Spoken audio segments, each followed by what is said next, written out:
tell y'all a story when I'm not on live stream being recorded.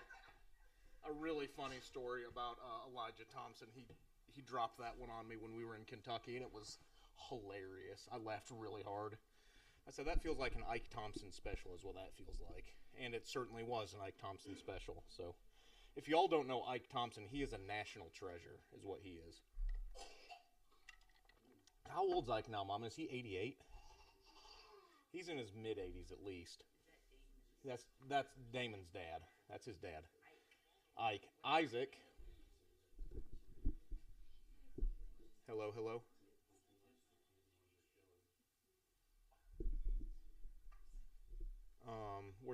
We're working through some technical things here.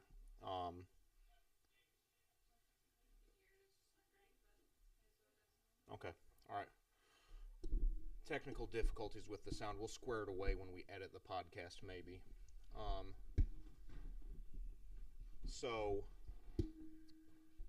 Ike is Damon's dad, and he would, when we were in South Carolina, he would roll around with his chew in his front pocket and open his lip up and drop a dip in the middle of church with no hesitation, even a little bit, about doing it. Offered one to one of the girls he knew it would offend one time and laughed his face off when she said no.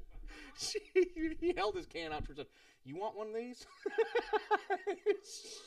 She was horrified, and he just laughed his way down to his seat. That's Ike. So that saying right there doesn't trace its origins all the way back to Ike, but it is certainly one that he uses with frequency. And it offended Lucy a little bit, but also made her laugh a little bit. So I feel like that's what I'm constantly doing with Lucy, is I'm offending her a little, but also making her laugh and keeping her on her toes.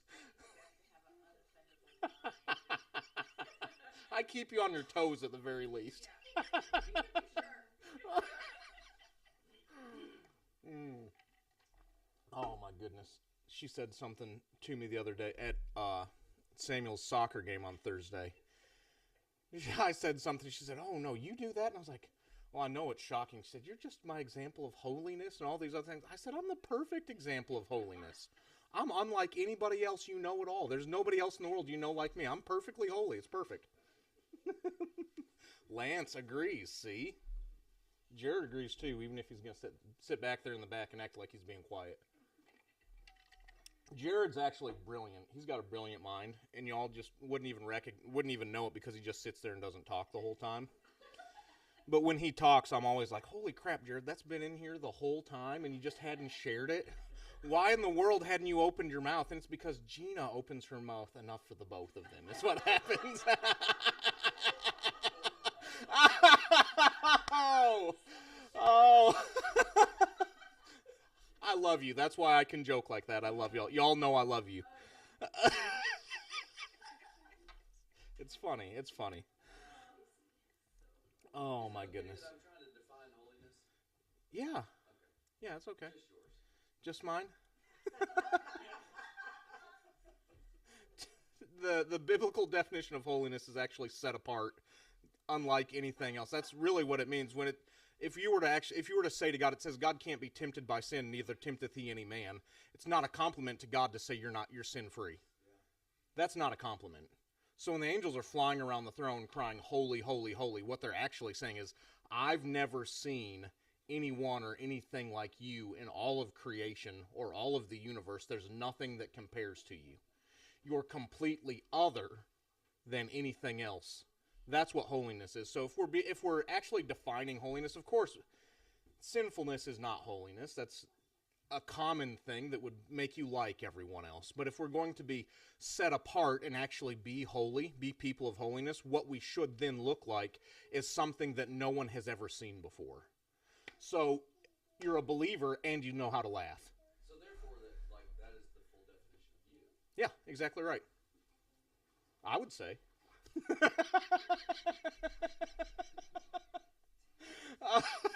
Oh, goodness. All right, I'm going to read. I've got three passages kind of ready to rock and roll here. And I'm weeding through my heart trying to decide what I want to say. And I think I'm going to shoot from the hip a lot today. And we've got a big We've got a big Easter meal planned together for the group, and I've got a ham on my smoker right now. I hope y'all like smoked ham, because that's what we have today. I hope that's okay. Lou likes it. Okay. Lou likes it. I don't care if the rest of you don't like it. So, let's go. Why don't y'all open your Bibles to John chapter 20. John chapter 20.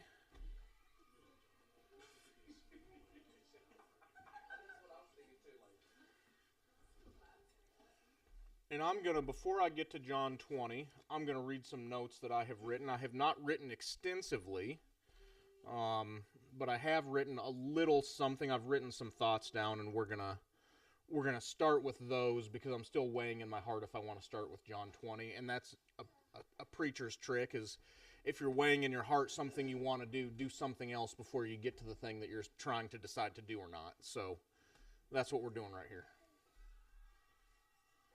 That's all right. That's all right. Willow, bring it over here to me. Bring it over here to me, baby. That's okay. I'll get them. And pick up my notepad too. I dropped it and am not able to reach it. Thank you. All right, baby girl. Let's see what we got here. All right. Now, y'all, this is part of the joys of having a home church. Turn that down a little bit. All right, sissy. For them to be in your ear, you have to keep them. You have to keep these in your ear, okay? So don't take it out. That's backwards. So you want to put it in your other ear, okay? Here, turn. Put it in this ear. Get the hair out of the way.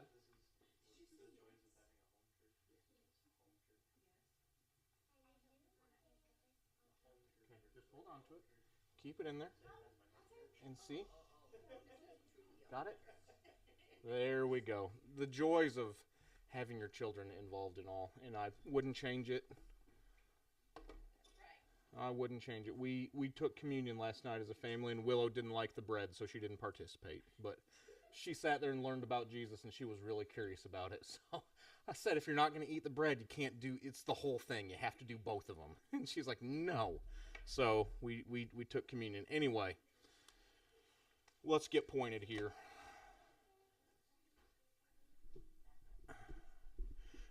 My bent on Easter, especially since we're gathering on Holy Saturday rather than Easter, and when I say Holy Saturday, Holy Saturday in the Orthodox tradition is, obviously it's the day after Yeshua's crucifixion. Traditionally, in church tradition, he descends into the lower parts of the earth. He descends into hell, takes the keys of death, hell, and the grave from the devil. And the word says that he preached to those that were in captivity. It's okay. We're all right. She slipped and fell. We're all right. So he descends into the lower parts of the earth, takes the keys of death, hell, and the grave from the devil, preaches to those that are in captivity. And the word says that he led captivity captive and gave gifts to men. In Orthodox tradition, Holy Saturday is the day that Yeshua descends down into hell. And always, when I had heard, he descends into hell, he preaches to the captives. The good Pentecostal version of this is that he took those that were in Abraham's bosom out of Abraham's bosom and brought them into glory, but left everyone else where they were. That's the good Pentecostal version of that. That's the tradition that I was brought up in. The Orthodox tradition is something completely other than that. He descends into hell, takes the keys of death, hell, and the grave from the devil, and the Orthodox tradition is that he empties hell. He doesn't just take the keys of death, hell, and the grave. He preaches to those that are in captivity and empties hell out and leaves the devil there lonely with his angels. That's what the church fathers would teach, that he would completely empty the depths of hell, because who, seeing Yeshua in the midst of torment, wouldn't pick him? Who, having the choice, would not then say yes to the choice? And I could step on about 1,000 landmines right now and say a few things that would be really controversial. But it's good to be thought-provoking, I think. I think it's good to explore thought processes. One of the things that we do in the church is we get so stuck in our traditions, and we don't realize that as people who are would consider themselves Pentecostal, or at least have Pentecostal roots, our roots go back to like 1906, little over 100 years.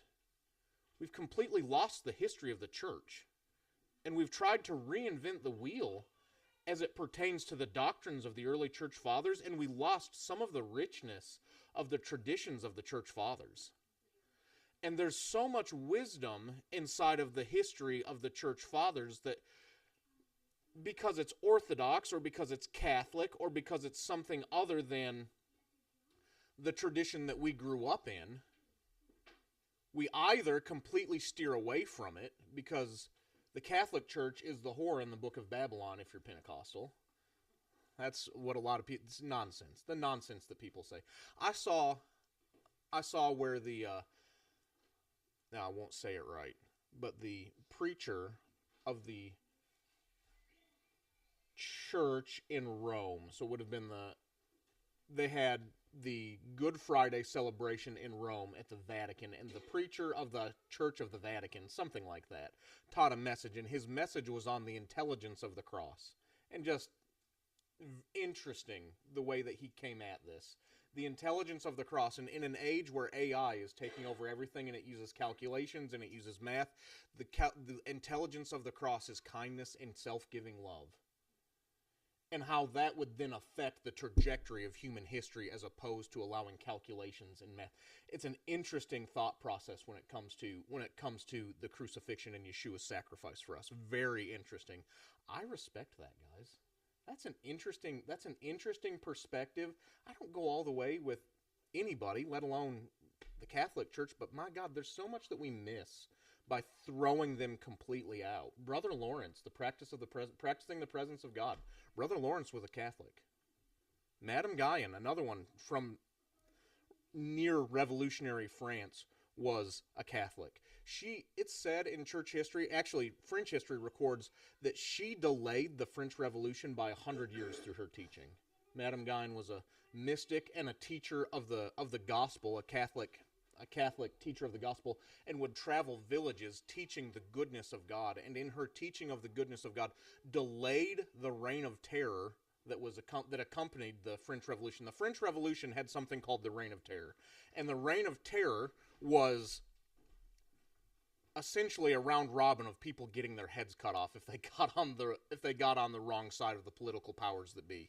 So you're going to get imprisoned and you're going to get your head chopped off unless you're friends with someone who's high up enough in power that can sway the people that are making the decisions to let you out. Essentially corruption, right?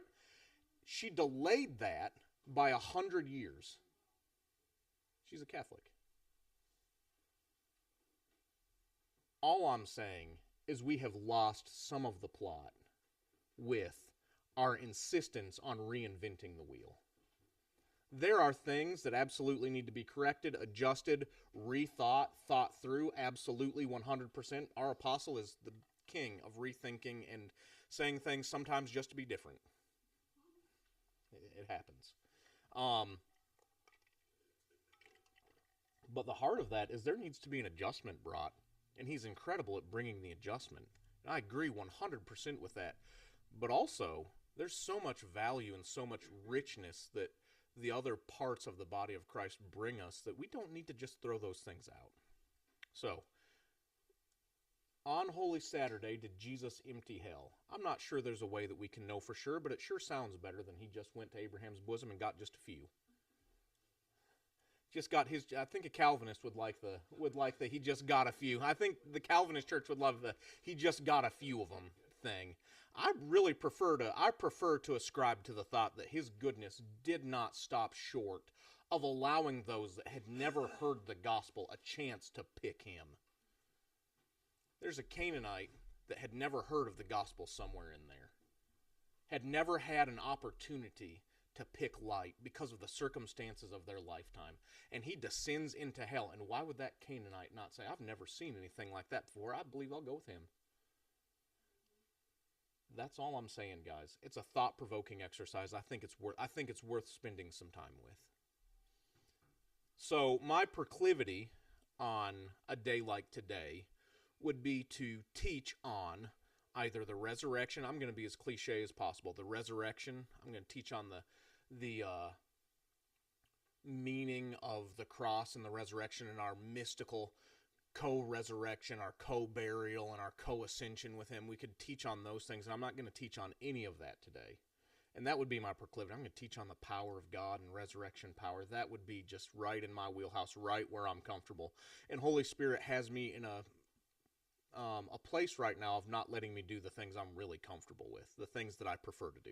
The things I prefer to do, really, are to teach something for about 30 minutes, get the band back up there, let's play, and let's start laying hands on people. That's my thing. That's the best thing. It's my thing. Other people have their thing. That's my thing. That's what I like to do. I like the power of God to encounter people. That's my thing. But he's got me in a time right now of, I don't know, doing things I'm uncomfortable with. So we're not going to teach on that. What we're going to teach on is the care of God. We're going to teach on the care of Yeshua today.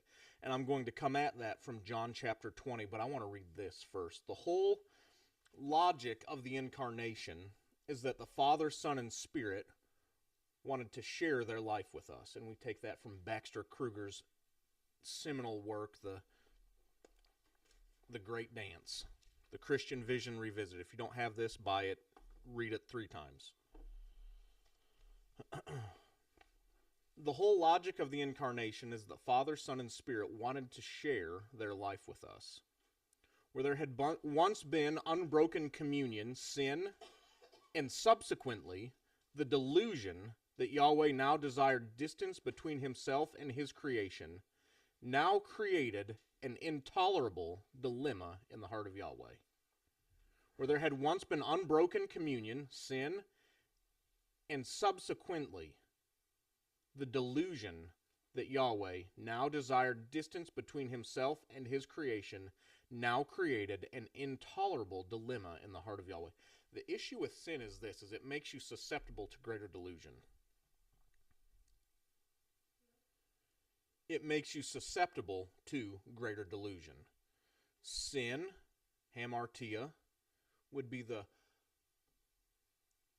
obviously missing the mark is the definition of sin. However, the root of missing the mark is disagreement with one's pre-designed blueprint, or an incongruence in the way that you think about yourself and the way that you've been designed. Or said more plainly, it is you think differently about you than you actually are. You're living under the influence of a delusional mindset. And what happens is, missing the mark will then reinforce that mindset. If you've not divorced yourself from the mindset or the thinking that has caused you to fall into the trap or the cyclical pattern of missing the mark, what will then happen is you'll miss the mark and reinforce the pattern. And the pattern will reinforce missing the mark. And it's a circular reinforcement that starts to take place and leads you down a path of never being able to escape the pit that you found yourself in. And you'll come out of it a little ways and you'll miss the mark again. And it'll just reinforce, just suck you right back down like quicksand. The old church used to sing, "He brought me out of the miry clay." That's a really good description of what that process is like. You get, the more you struggle, the more caught you get. The more you struggle, the more caught you get, and you reinforce the lie that you'll never measure up. You reinforce the lie that you'll never measure up, you'll never amount to anything, and you'll never truly please God. And the truth is, just by being, you please God. If we started there, how different would our journey look? We please God just by being. He's predisposed to being pleased with you. And you're predisposed to being pleasing to him. You just don't know it. You're predisposed to being pleasing to him. We just get discipled into patterns of self-flagellating disgust with ourselves over the way that we miss the mark. And self-flagellation is in the Catholic tradition, again, it's the beating yourself while you pray so that you can so that you can commiserate with the wounds of Yeshua, so that you can be part of the wounds of Yeshua. You're beating yourself to remind yourself he took, and I'm not good enough, and I'm unworthy, and all these, and we do that to ourselves mentally, if not physically, over and over again. And really what we then must do is come at this from a completely different thought process. The sad part is this: we grow up in the church, and we get taught that your effort is the way that you will become free from these things, and your effort will never make you free from these things. It will require effort. It will require decisions. It will require these things, but there's only one thing that can free you from these things, and that's the free gift of grace from Yeshua. And you then have to yield to the fact that you're pleasing. This is the hardest thing to do. You have to yield to the fact that you're pleasing to him in the middle of knowing you're messing it up. It's that quote you gave us last week, Lou. It's that quote you gave us last week. Do you remember it? Yes. Say it for me. He said that we strive to get things right. Yeah. Not realizing that we're doing something wrong. Yeah, the Christian journey is not striving to get it right. It's realizing you're getting it wrong, right? Something like that. I thought that was a really profound thought. Also really correct. Because, listen, guys, even when we think we have it completely nailed, we don't have it completely nailed. This thing's so upside down and so backwards. It's so upside down and so backwards that even when we feel like we have it nailed, I'm not saying that it's this long slog of getting it wrong and beating ourselves down and not getting it right. That's completely other than what I'm trying to say. What I'm saying is that there's a glorious inheritance reserved for those that will divorce themselves from the distant, angry, and punitive God of our childhood and come into the truth that he's pleased with you and he wants to meet you where you're at, not where you should be. So, I said all that to say, where there had once been unbroken communion, sin, and subsequently the delusion that Yahweh now desired distance between himself and creation, now created an intolerable dilemma in the heart of Yahweh. His creation was spiraling towards non-existence and eternal ruin. Non-existence and eternal ruin is where we were spiraling towards. And what was God being good to do with that? Imagine the dilemma. We're spun, creation is spun out of the dance of perichoresis. When perfect love loved perfect love to the point that they demanded another one to pour their love on, they created us. And in creating us, there came a dilemma. They chose something else. And in choosing something else, they then chose delusion. So that Adam didn't just choose sin, Adam also chose the path of delusion and distanced himself from a God who did not desire distance. And God being good, what was he then to do?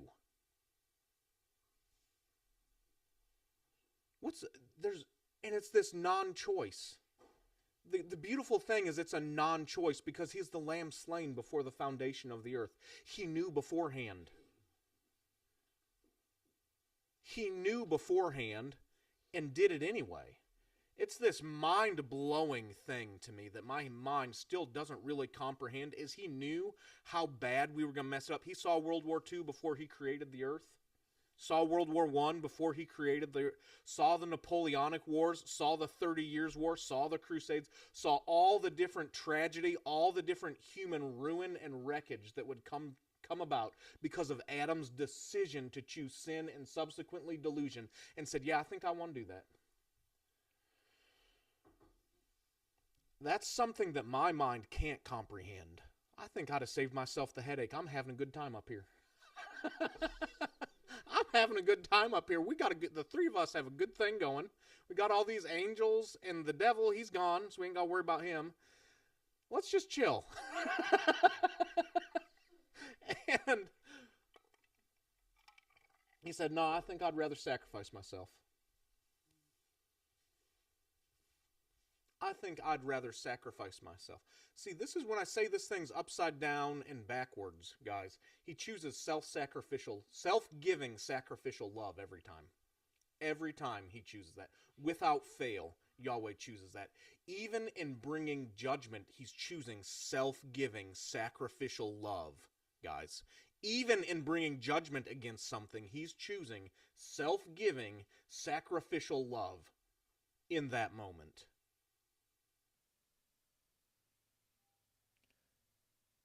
It's more backwards than we think.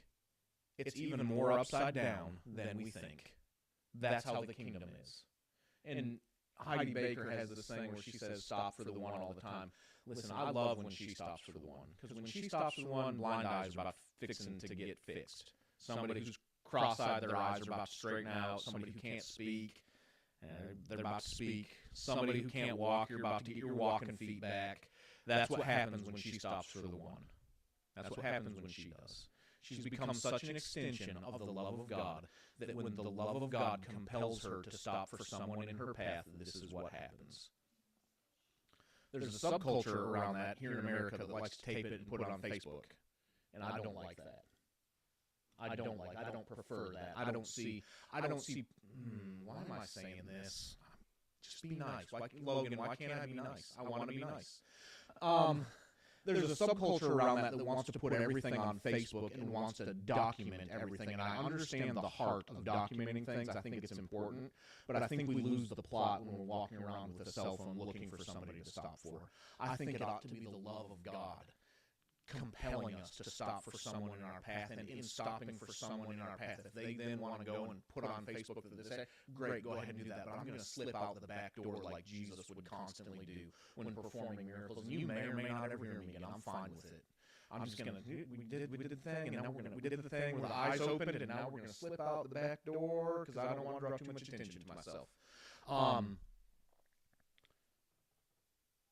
But I say that because there's an understanding there in stopping for the one that this thing's even more backwards. And it's even more upside down.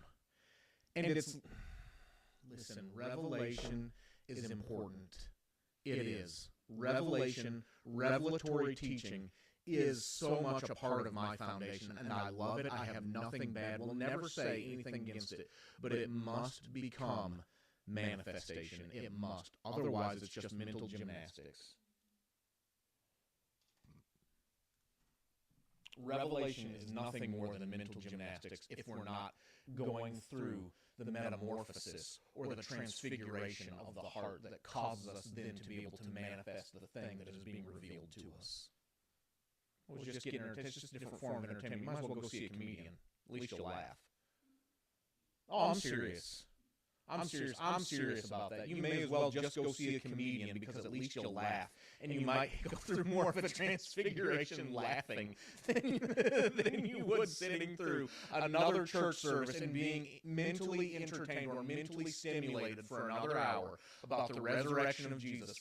Brother, I'm not saying those things aren't valuable. What I'm saying is we have to turn from using revelation or using teaching as an emphasis of entertainment and mental stimulation and turn to it being the catalyst for transfiguration that will cause the manifestation of what we're teaching. Otherwise, guys, we're wasting our time. And it's easy for me to say with 12 people in a house and babies run around and my baby upstairs crying because she woke up, and it's really easy for me to say those things without a crowd around me. But when the crowd does start to gather, I'm going to say the same thing because it remains true. It remains true that we must begin to shift this thing toward manifesting Jesus. That was the great secret of the early church, guys. You ever go through the sermons in the book of Acts? You ever go through them? It's an interesting exercise. If you've never gone through them, go through all the sermons in the book of Acts and just see what you find. Jesus died and rose again. is primarily the emphasis of all of the teachings. They talk about the death, burial, resurrection of Jesus a whole lot.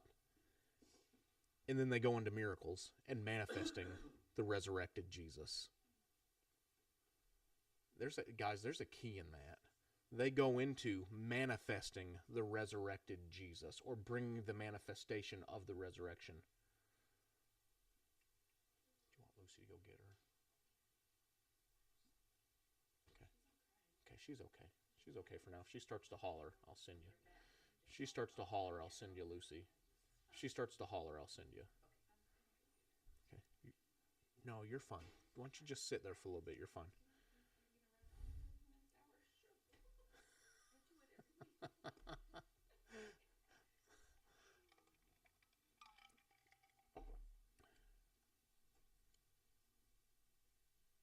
What was God being good to do? Athanasius writes that Yahweh utters an intolerable no. So, his creation was spiraling towards non-existence and eternal ruin, and what was God being good then to do? Athanasius writes that Yahweh, Athanasius, one of the early church fathers, writes that Yahweh utters an intolerable no. And Yeshua is sent in the incarnation to reconcile all of creation back to himself.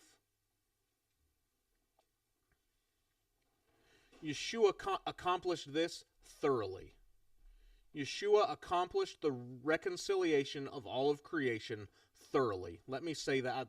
That word is important. He thoroughly accomplished this, leaving no stone unturned, leaving nothing unreconciled.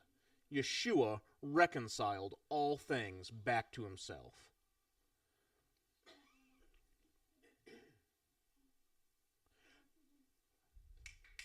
However, this is not all that he accomplished. This is not all that he accomplished. John 1:18 says that no one has seen the Father except the dearly loved Son, and he has revealed to us the full explanation of who God really is.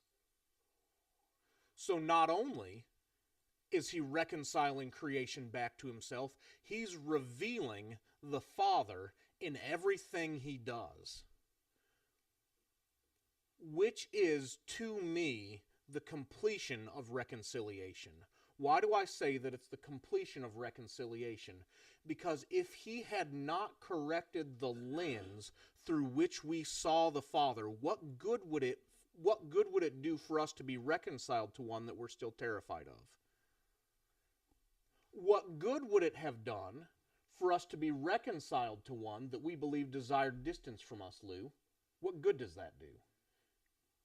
That does good in the end. In the end, okay, you get to go to heaven, and in the end, things work out okay for you, but your lived experience on the earth is one of misery, self-flagellation, and never measuring up to an impossible standard. Yeshua corrects this by revealing who the Father really is in everything he did. It's this term in theological circles they call kenosis. Kenosis is self-emptying. And I'm going to read this to you real quick. It's not in Peter. We need to get to Philippians. That's what we need to get to.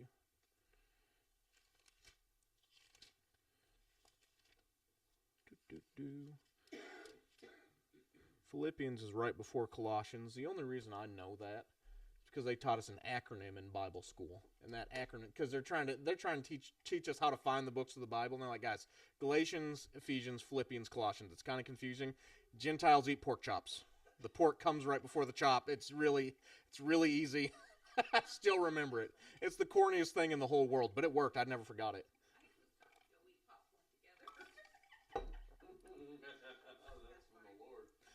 That's hilarious.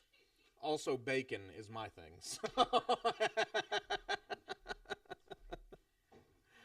Oh, hilarious.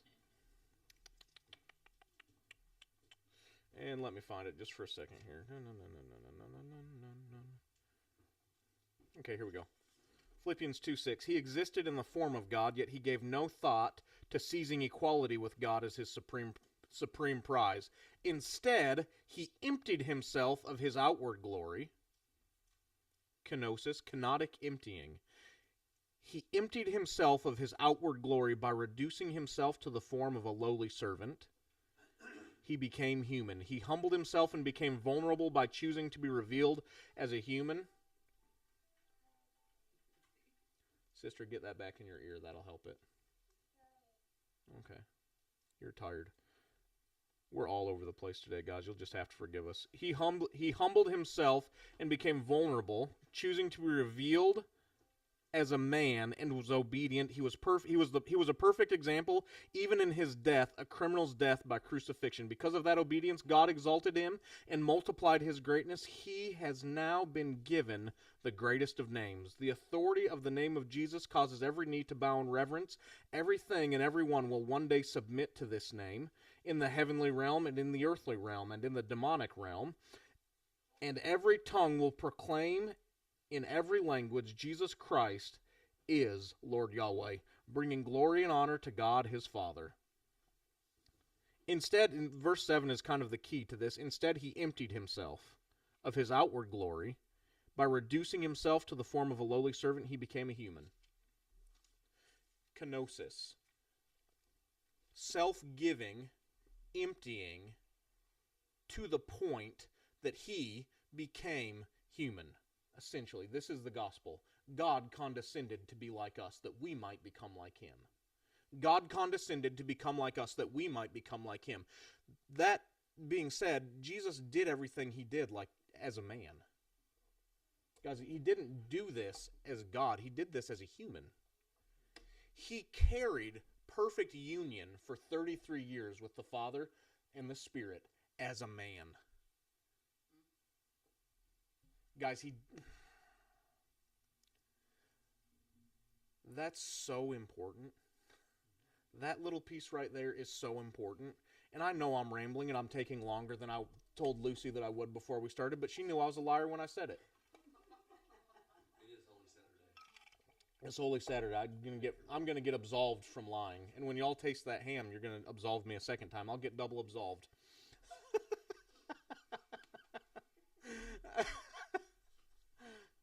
And if you don't absolve me, Debbie brought cookies. And the only reason that's happening is because we said, hey, bring something. And she's like, hey, cookies. So you have to absolve me because her cookies are good. So my sins get remitted either way. Either way, my sins are being remitted.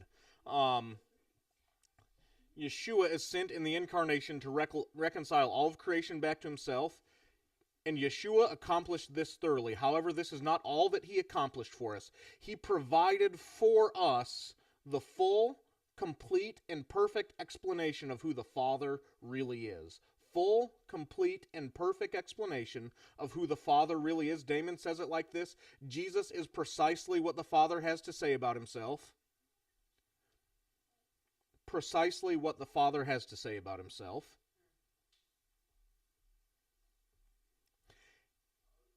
And that was not necessary. The beautiful thing about some of this, guys, is that so much of what he did wasn't necessary.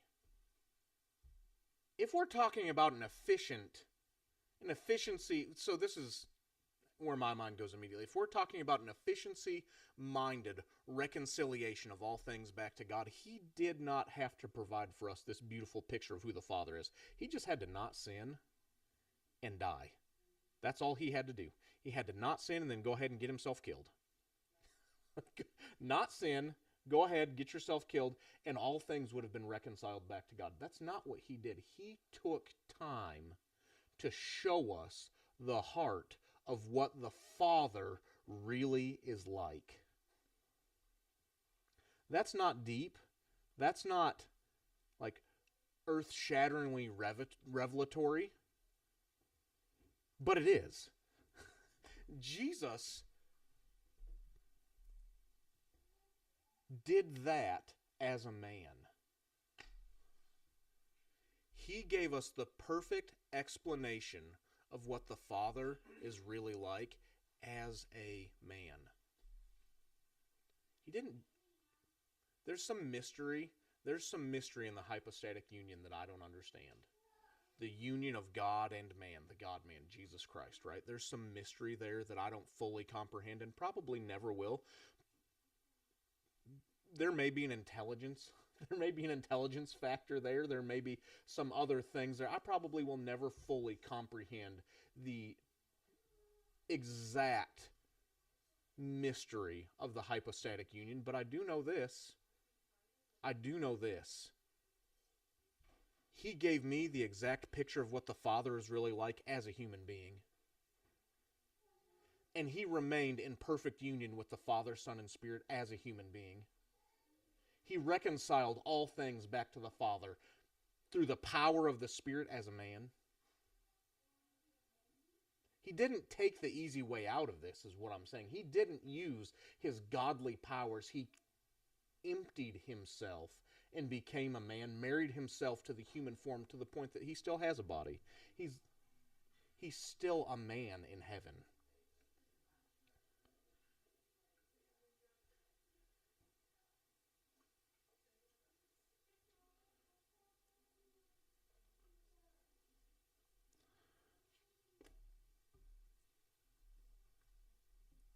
It would have been enough, it would have been sufficient to simply reconcile through creation, through his death, burial, and resurrection. That's enough. That's really where we have to get to, right, Lou? If we boil it down to the lowest mean, where do we have to get if you're Jesus? Where we have to get if you're Jesus is death, burial, resurrection, don't sin. Don't sin, death, burial, resurrection. All things are reconciled back to God. Creation has been brought back into perfect relationship with the Father. That's what we're after, right? But where would that have left us if he had done that? That's the question that I'm trying to get at, and I hope I'm communicating it correctly. The question that I'm trying to get at is if he had not given us the full explanation of who God is through his kenotic lifestyle, self-emptying, self-giving love, if he had not done that, where would that have left us? That would have left us reconciled at a distance. And that's where I think most of the church finds themselves today, is we're reconciled at a distance from Almighty Yahweh. We're reconciled, we've been brought back into relationship, but we've not been brought back into the kind of relationship that he desires. We've been reconciled at a distance. And the delusion that we're under, is that that's his idea. So John 20, and then I'll be done. I know I've gone just a little bit longer, maybe even than I intended to.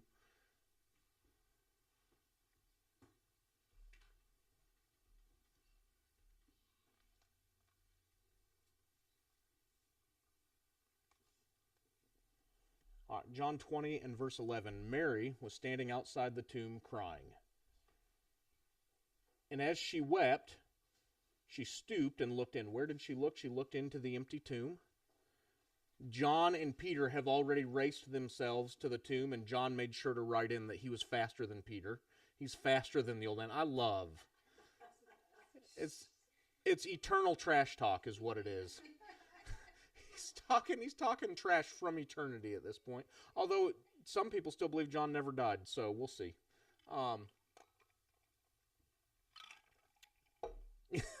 was faster than the old man. I beat him there. That's basically what he wrote down.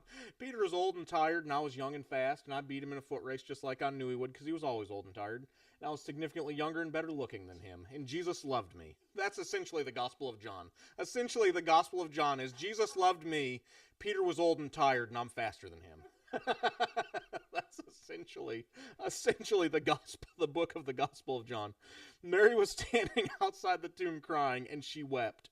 And as she wept, she stooped in and looked. She saw two white-robed angels, one sitting at the head and the other at the foot of the place where the body of Jesus had been lying. "Dear woman, why are you crying?" the angels asked her. "Because they have taken away my Lord," she replied, "and I don't know where they have put him." She turned to leave and saw someone standing there. So, get him.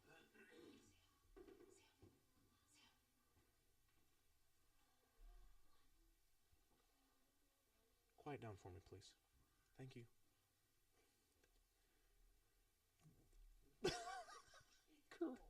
Home church, exactly right. Correcting my kids. amongst other things. Because they have taken away my Lord, she replied, and I don't know where they have put him. She turned to leave and saw someone standing there. It was Jesus, but she didn't recognize him. Dear woman, why are you crying? Jesus asked her. Who are you looking for? She thought he was the gardener and said, Sir, if you have taken him away, tell me where you have put him, and I will go and get him. Mary, Jesus said. She turned to him and cried out, Rabbi, which is Hebrew for teacher. Don't cling to me, Jesus said, for I have not yet ascended to the Father.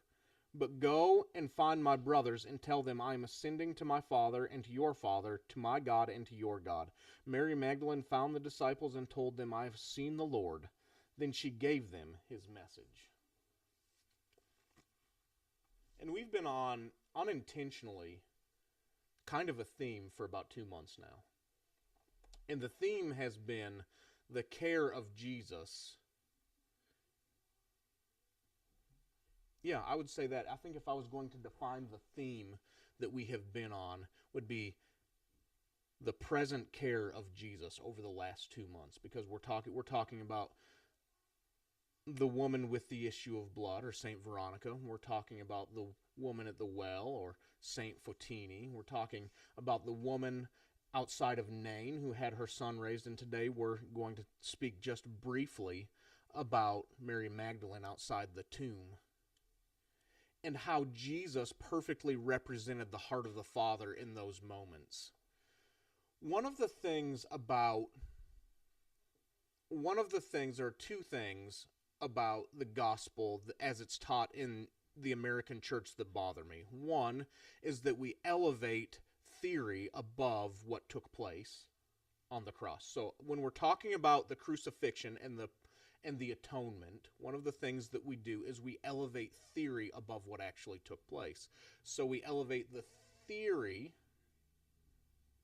We elevate the theory of God's wrath. We elevate the theory of God's wrath over the fact that Yeshua was victorious on the cross. That's a fact. Everything else about the cross is kind of a theory. The world was reconciled back to God, and Jesus was victorious are the two primary truths that we need to take from the crucifixion. The world was reconciled back to God, and Jesus was thoroughly victorious. Everything else about the cross is kind of a theory. So when we go into theories of the atonement, what we're doing is we're guessing at what the Father was doing. What the Father was doing is really clearly written by Paul. He was reconciling the earth back to himself while Jesus was on the cross.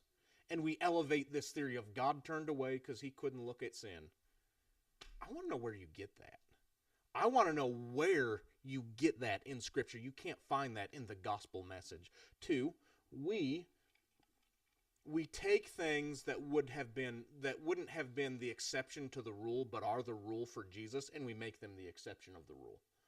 So we take things like Mary weeping outside the tomb and Jesus stopping, and we twist that into her effort in tears and her desperation caused Jesus to stop.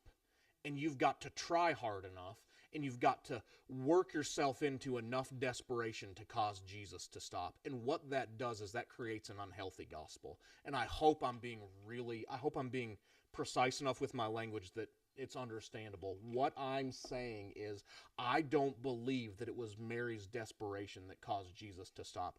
I'm saying he cared enough for that woman's heart to make the stop. I'm saying that it wasn't that she's worked herself into this absolute desperation. I've got to see my Lord and nothing else.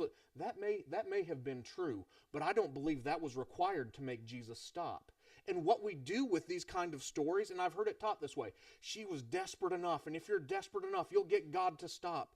Okay, that's sort of true. At least we're teaching that he's stopping for the woman. What actually took place is Jesus just really cared about her. Jesus just really cared about this woman who was heartbroken, and he had already accomplished the reconciliation of all things, and it was not necessary for him to stop for Mary. He didn't have to do it. He didn't have to do it. And one of the beautiful things about Jesus is he did a lot of things that he didn't have to do. He didn't have to stop for the woman who had the issue of blood. He didn't have to stop for St. Veronica. All he had to do was keep walking. She had already been healed. Why did he stop? Why did he stop? Because if she had been healed and left in the same state that she was in, she would have walked around with a worse disease than the one she was dealing with for the last 10 years. She would have walked around with this disease of delusion that would have caused her to believe that God still desired distance between herself and between him. She would have been left in a worse state. And if Jesus had not stopped for Mary and he hadn't even ascended to the Father. Okay, what does that mean? There's a mercy seat in heaven. We're taught this through Hebrews. There's a mercy seat in heaven.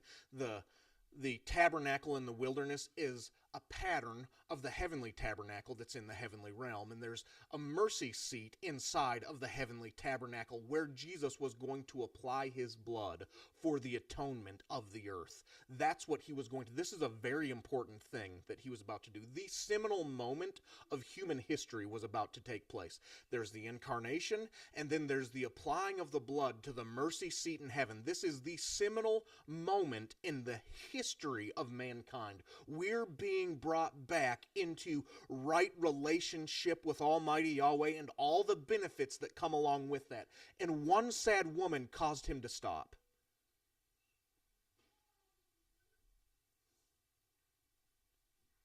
That's all. When I'm preparing, I'm like, all right, Lord, what do you want me to say? It's Holy Saturday, it's Easter, we've got this meal planned, and these folks are going to. What do you want me to say? And he just kept repeating to me, I just really cared about that woman. I didn't stop because I had to. I was already reconciling all things. I was already bringing her back into right relationship with the Father. I was already the gateway that she could pass through to enter into the perichoresis of the Father and Son and Spirit. I'm already all of those things. I just wanted to reveal something about the heart of the Father in that moment. There's nothing more important than me stopping for you. And maybe this is only profound to me, but applying the blood of Jesus to the mercy seat in heaven is about as important as it gets, guys. It doesn't get more important than that. And he said, there's a woman who I walked with for a few years. I cast 7 devils out of her.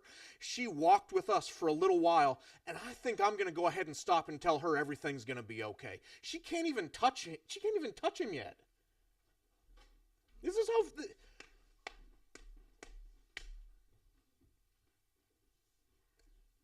And maybe this is only profound to me. If it's only profound to me, I'll get blessed. That's fine.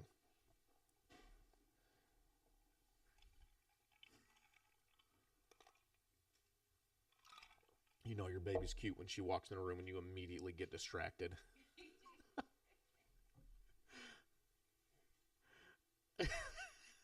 I'm sorry. I totally distracted by her.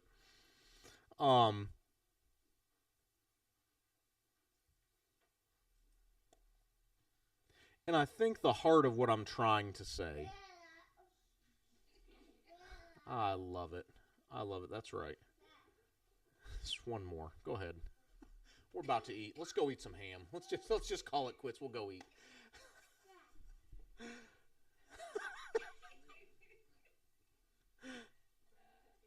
No, she's fine. I'm about done.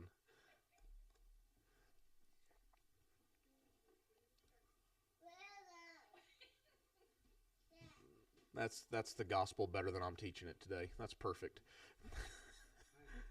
Go ahead, Lou. Share your thought.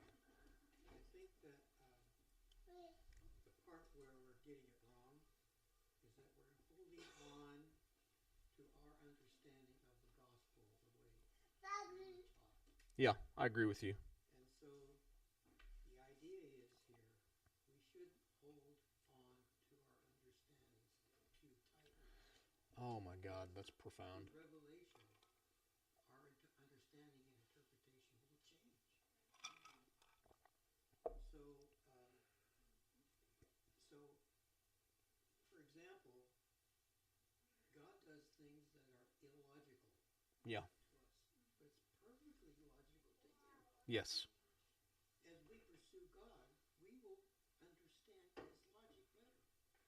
Just like the way Ben was teaching about hell. I always thought that he just went for the people in Abraham's bosom. The rest of them burned.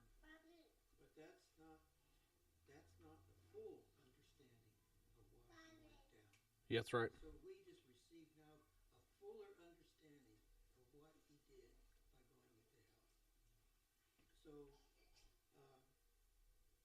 So, there's other things that we don't understand that that is important to our interpretation of the gospel. Right. And Ben said it correctly. We can't always be mystical. And we have to look at the practical aspect of it, because God is practical. Yes. He's not only mysterious, he's practical.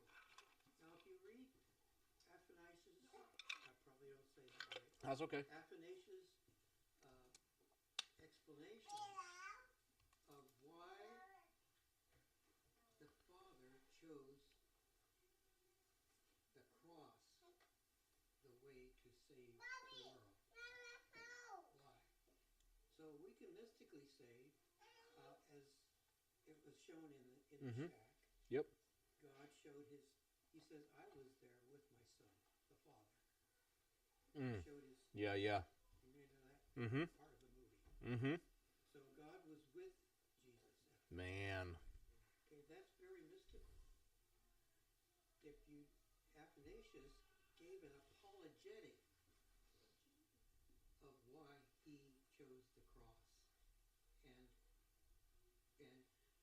showed the brutality of what he suffered, because and the because is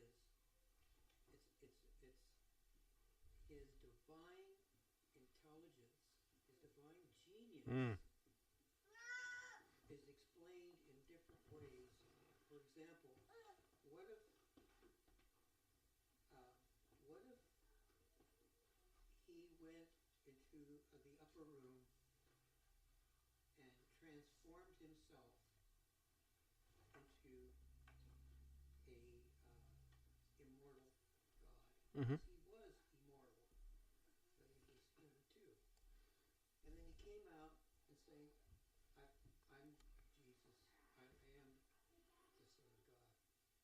And my miracles proved it. Well, they say, well, see, he really didn't die. Yeah. Suffer on the cross. Yeah. He could have done it this way. Well, if he did it that way, the world would say, oh, well, that's baloney. He was just faking it. He didn't really die on the cross. He was swooned. So those are kind of things that God anticipated in advance. And Athanasius has a chapter, and I'm still reading it, of all the different arguments that the world can make that can be countered and show his divine plan. It was God's plan, and it was ingenious. Oh, I agree. And so this shows us how ingenious the crucifixion and the resurrection was. Yeah. And it increases your understanding. And you don't fall prey to the people that say, oh, God's not loving. Look at what he did to his son. Yeah, yeah, yeah.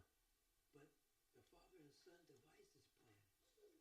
I could just see Jesus say, Dad, we got to do it this way, because somebody might say, well, look, he could have done it this way. He didn't have to die. Or we can just, So anyway, point is that we can hold on to our understandings. Like Yes, agree. that's the point. I agree completely. Well, I'm sitting here and thinking about what I shared Yeah, last yeah, yeah, yeah. time. And I'm reading Romans 10, Mm-hmm. and it just explains why we struggle with believing we're righteous. Mm. And here in Romans 10, Paul describes the problem, but we read it as the Jews' problem. Yeah, yeah. It's their problem because they just won't accept the fact that they're Right, righteous. right. So instead, he said, I wish I could read it, but read it out loud. But basically, what he says is that it's faith righteousness. Yeah. If we believe we're righteousness from head to toe and pure righteousness, we can get very narcissistic Yeah. and walk around saying, look down at these poor sinners. They don't understand. No, we're righteousness by faith. Yeah. So not that it's not complete, it's not fully righteousness. Right. It's not full righteousness. It won't be until such a time as we're out of this body and have to struggle with Sure. the fact that there is times we feel we're not righteous. No, agree. Yeah. Yeah, yeah. Actually, that's a good thing if we doubt a little bit, because it keeps you from being narcissistic. But that's my opinion. That's a thought, actually. If you That's a read, thought. chapter 10 of Romans, think about that. Chapter 10 in the Passion Translation, 1 through 5 or 4.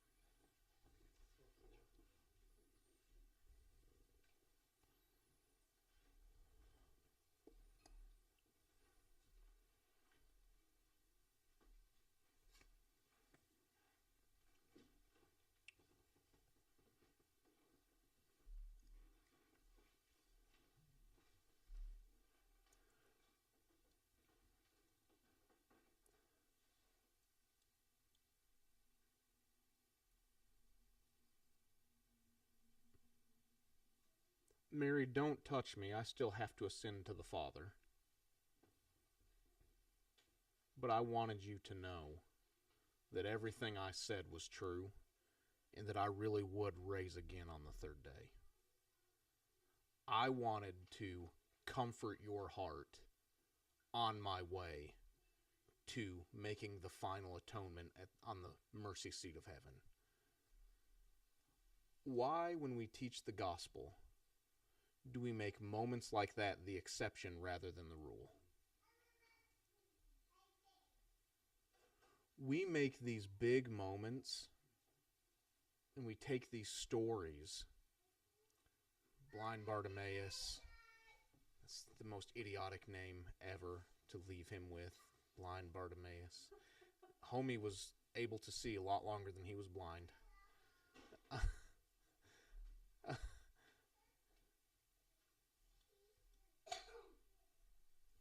The demoniac of the Gadarenes. I'm convinced Jesus went there just for him. I'm convinced he went there just for him. He went out of his way for the Syrophoenician woman whose daughter was demon-possessed. Went out of his... You can look at a map of the journeys of Jesus, and he stays in kind of a loop. And then all of a sudden, there's a big kind of outlier where he goes over to this area where this woman comes to him and says, "Teacher, please help. My daughter's grievously afflicted by a demon." He said, "It's not good to take the children's bread and give it to the little dogs." He said, "I can't do it. You're not a Jew. I have not come, but for the children of the house of Israel, I will not help you." And she stays persistent, and he heals her daughter. And you can point really to all the miracles of the gospel. We made those the outlier. We made those the outlier. I don't know how we taught the gospel in such a way that we made those moments the outlier, Lou. We made Jesus stopping for Mary on his way to ascend to the Father. He stops. Her grief caused him to stop on his way to make atonement. Her grief. She was going to be really happy in just a moment when he walked through a wall and said, "Hey," to everybody. "Peace be unto you." But he cared enough to stop. And if he's the full explanation of who the Father really is, I want to propose that we've taught the gospel completely incorrectly. And that these moments that we treat as outliers, because these people were special and they used their faith and caught Jesus' attention with their faith, and we whip people into an emotional frenzy over you've got to have right now faith, and you've got to do all these. I don't think that's true at all. I think he just wants a heart that's open to his moving. I think he just wants a heart that would open itself up and say, "Okay, Jesus, if that's really what you're like, why don't you come and touch me right now?" I think that's all it requires, Lou. I think that's all that it requires. But what that then does is gives us less of something to entertain people with. And we've made the gospel something that's sold by people who are good at communicating. That's what we've done with the gospel. We've made it something you can merchandise. And you don't get to merchandise things like it's normal for him to stop. It's not out of the ordinary. This was the ordinary. This was the ordinary. This wasn't out of normal. This wasn't out of the scope of what he normally did. This was his whole life. Constantly stopping, constantly healing, constantly bringing comfort, constantly doing things that were not necessary for him to do. I was teaching the kids about communion last night, and I was showing them pictures of the Passion of the Christ because they're like, "What did it look like, Dad?" And I was like, "Well, this is sort of what it might have looked like." And they were like, "Whoa." And I said, and the thing is, he didn't have to do that.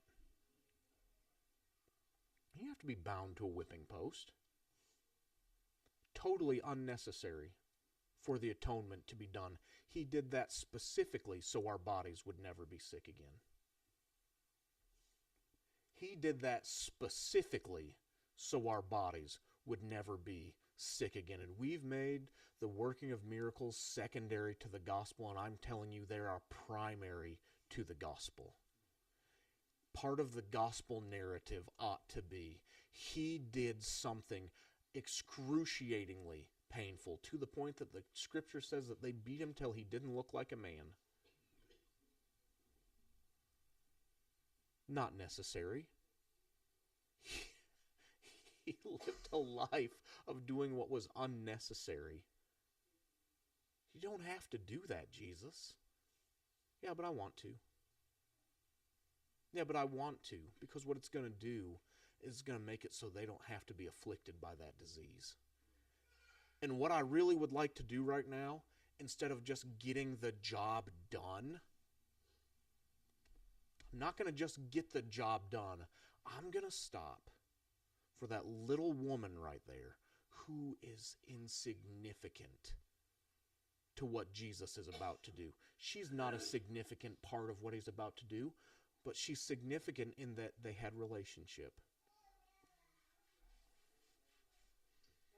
Yeah, go ahead, Bethany. Go ahead. I was thinking when you talked about how he did a lot of things he didn't have to do. Well, he didn't have to have a relationship with any of us. No. Or any people at that time. He didn't have to be friends with his disciples. He didn't have to love them. No. He did not have to. Not necessary. He could have kept at a distance. He could be responsible. He could have been, as Lou said, over them. I'm the sinless one. Mm-hmm. You guys are just here to observe. A Pharisee, right? Yeah. But he chose to actually become friends, family, love them, and participate in them. There's such a deep thing in that, because obviously that ties back into the stopping for the one, everything, and all those people that had that one-on-one experience with Jesus in that time, or were healed or were touched by his love, they were the ones that went out, like, because that is what it is. Mm-hmm. That's like exactly right. Go out and perpetuate that, Transformative. that's what he wants to know, but it wouldn't have meant as much to them if he wouldn't have touched them and met them and individually There's on their level. there's a difference between healing someone's disease and meeting them at their level. And he didn't have to be friends with all the people No. that were very. I mean, yes, Jesus was human, but then they were so much more human Mhm. than Jesus. So much more. Being his little brother would have been the worst thing in all the world. Would have been the worst thing in all the world. And that's probably just the process the Lord's taking me on as well too, and it reminds me of like various times. But it's harder emotionally. It's a more painful experience to buy in and be in, and love people. But that's what Jesus said at the end as well, because that's the whole point. So much more difficult to live a self-giving lifestyle.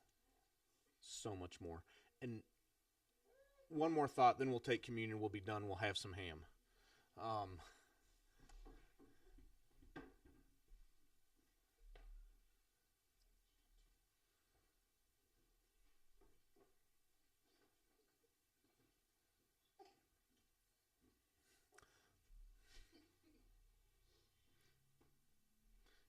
Why don't you come over here and you share my last thought for me? Why don't you do that, sis? No? No, she's not about it. Old Jolly vibes over there, still a bit shy.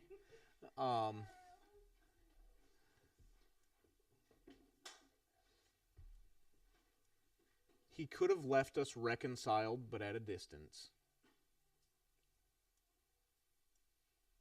But he chose to, at every stop,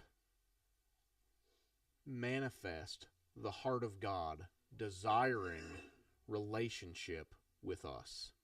Not just relationship in that we give him the worship that he's due because he's God and he's austere and he's at a distance and we're bound to worship him because it's what we owe him. The kind of relationship where... Yep, that's right. That's how it makes me feel too, sis. The kind of relationship... She's okay. The kind of relationship that gets down into our broken spaces and sits there with us in our broken spaces until we're comfortable enough with his presence to say, okay, you can have that too if you'd like it. This is the heart of God. And it's not, that gospel right there is not a gospel that you can market. That gospel is not a gospel that you can merchandise. It's a gospel that requires manifestation.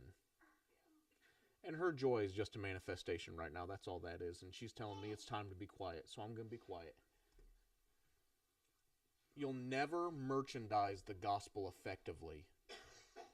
Never merchandise it effectively enough to bring the desired transformation. It's going to have to be heart level transfiguration. I don't even want to say transformation. Transfiguration. Heart level transfiguration inside the heart of the believer that causes the manifestation of Jesus to go with us everywhere we go because our lives have been transfigured by the true gospel. You don't build mega churches doing that, and you don't sell a lot of t-shirts or a lot of books doing that, but what you do is you bring the transformation that those things never could. Those things never could bring the transformation, Lou. You said heart level.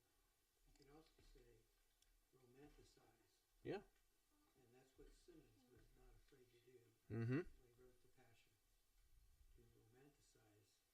To romanticize what feelings and emotions that took place in the gospel.